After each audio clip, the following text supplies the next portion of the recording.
Are you in your 30s and still broke as a joke? Not just you, but let's talk about the real reason why most of us in our 30s still feel broke. It is time to shift our financial situation because we are no longer in our 20s. And if you're in your 20s, listen up, because if you listen to all of this, you will be light years ahead of every single person around you. One of the main reasons why millennials are still so broke is because we were pushed to get our education and get into financial debt. The student loan debt in the US is 1.7 trillion, and that doesn't come from nowhere. I myself had student debt that I just paid off. So it's like we were pushed by our parents to go get a degree, go get this shiny piece of paper that we think will give us all these opportunities. And then we get out of college and where are all the jobs? And even if we do have jobs offered to us, it is literally minimum wage. So if you're broke and you're in your 30s, like, don't feel bad, but you need to start taking action and changing things, because obviously what you've been doing is not working. So you hate to be that friend to be like, oh, I can't go because I can't afford it, or I can't go out to dinner, can't do this fun thing because you literally don't have the funds.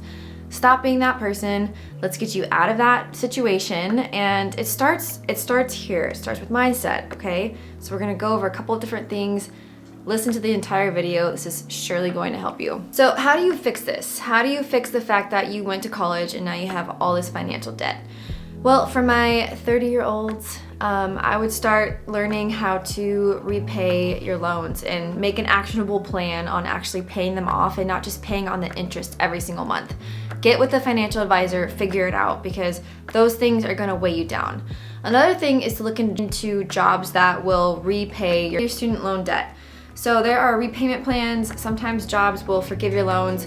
Also, call and see when your loans could get forgiven. I know for me, it was like if I pay X amount for 10 years and the remaining balance is still there, it'll get forgiven. Another thing is to reassess your career path.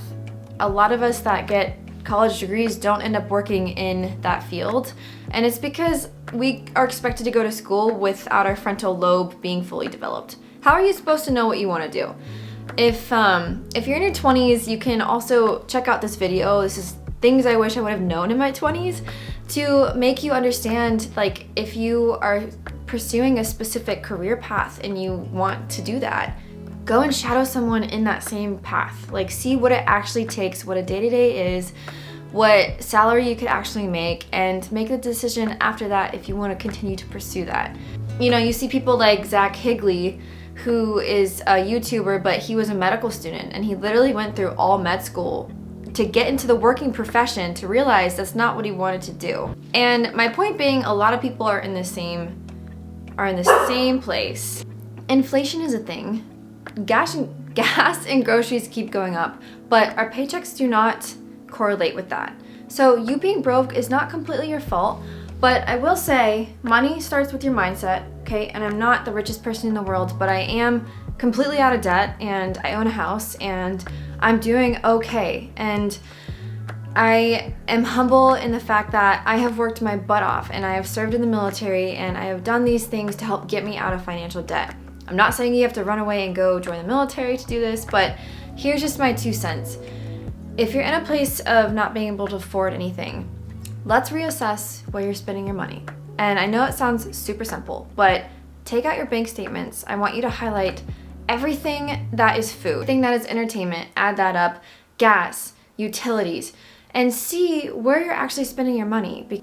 You have a huge bucket to save, but you're just spending all these little Amazon purchases and these snacks in between and all these just little things that you don't need. Going to Target, oh my gosh, don't let me go to Target because I will spend all my money there. You need to audit where your money is going, first of all, and then we will figure out why exactly you're broke. There's this thing called hedonic adaptation, aka lifestyle creep, and it's basically where if you make more money, you spend that money without really even recognizing it. It's just us thinking, oh my gosh, you know, kind of like the same mindset of I just worked out really hard, so I'm gonna eat this brownie. It doesn't work like that. 2 things don't cancel each other out. There's a thing called compound interest, and over time, this compound interest, whether it be money or your fitness or your mental health or your relationships, they can either fill up a beautiful tank, or they can deplete you. And compound interest is basically doing small things over an amount of time that add interest into what seems to be a massive number. Finances aren't sexy. Saving and making money and becoming a millionaire is not sexy, and it shouldn't be. It should be a long, sustainable time of growth. Putting money away, having a financial advisor, getting 10% return every year, and eventually over 20 years, you'll be a millionaire. Like, it really is that simple, but we don't believe that it's achievable because we think that, you know, what does it matter if I spend $20 here, or rent this movie, or get this thing off Amazon that's gonna give me a quick dopamine hit for now. But if you take that $20 and you put it into a savings, a high yield savings, like 4 or 5% return, you'll see your money grow. And it really is that simple. And this is something I wish I would have known in my 20s, because in your 30s, like, you kind of get to a point where it's embarrassing to not be able to afford going out to eat. And I'm not coming at you from like a privileged mindset. Okay, again, I've earned everything that I have. I'm trying to share that you don't have to stay stuck. Like, you do not have to be broke. Go educate yourself, learn how to code, learn a new skill, and then go negotiate a salary. Like, you need to have the confidence and the belief in yourself that you are enough, you have the tools that you need, and fake it till you make it. Like, go on 100 different interviews and see what happens. I think we sell ourselves short so fast we are the ones that give ourselves the no before we allow someone else to tell us no. And my motto is kind of like, I'm gonna let someone else tell me no. I'm not telling myself no. In all areas. A lot of people get discouraged because they don't want to ask, because they're embarrassed. But if you're working a job, you know you have value, and you feel like you're getting underpaid, go bring that up to your boss. Like, literally in ChatGPT, you can say, help me write a letter to help increase my salary. This is what I do, XYZ. And see what happens.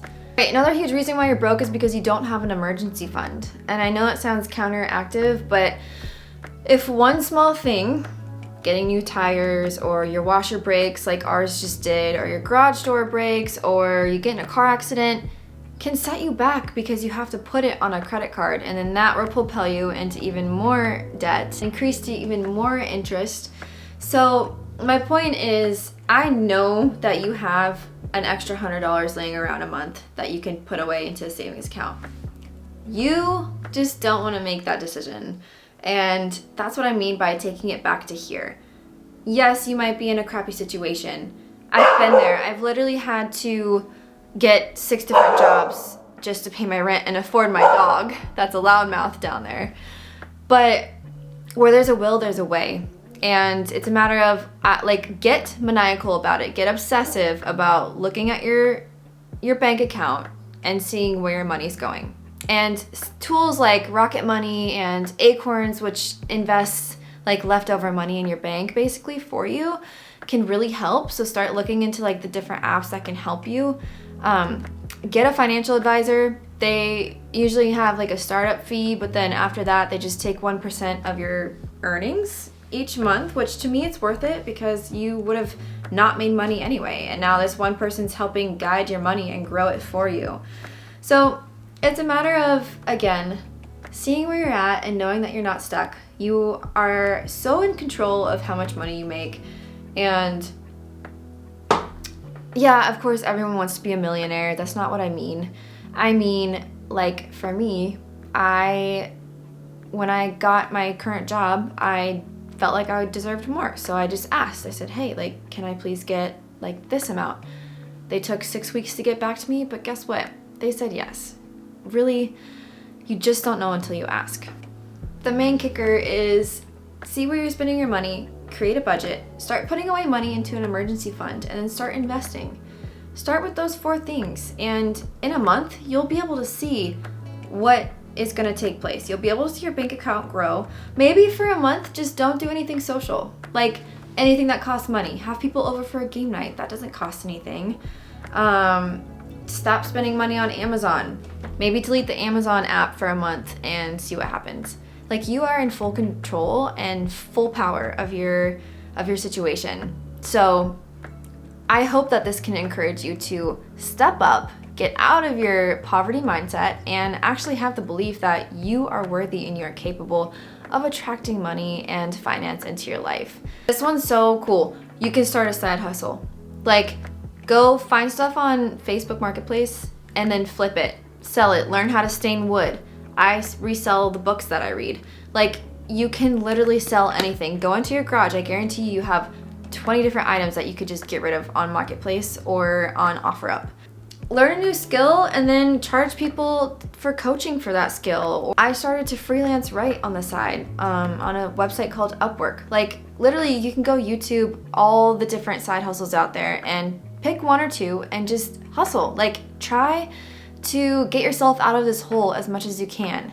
I know a lot of people do food delivery, Uber. You can Uber. Like, seriously, you are in control. And just because you're in this place now doesn't mean that you're going to be in this place down the road. If you start now, you change that mindset and you start making these actionable steps, not just sitting here being like, how am I going to get rich? Oh, I'm so sad.